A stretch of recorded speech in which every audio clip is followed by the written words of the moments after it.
పెళ్లి కొడుకుకి దుమ్ము కాళ్ళు కడగడం అనే కార్యక్రమం ఉంటది మా దాంట్లో.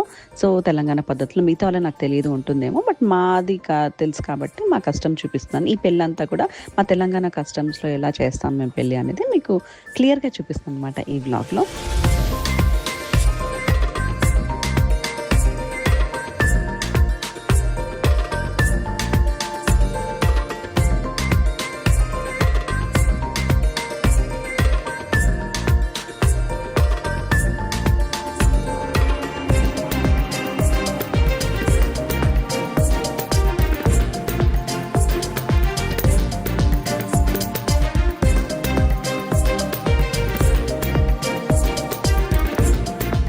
సో, పెళ్ళికొడుకుకి దుమ్ము కాళ్ళు నేను మా ఆయన కడిగాము. సో, ఇప్పుడు అదే ప్రాసెస్ మీరు చూస్తారు. ఆ తర్వాత పెళ్ళికొడుకి చెప్పులు దాచిపెట్టేసామనమాట. పెళ్ళైన తర్వాత అప్పగింతలప్పుడు ఇస్తాం ఇంకా చెప్పులు. సో, దానికి కొంచెం బామ్మర్ది డిమాండ్ అవే ఉంటాయి.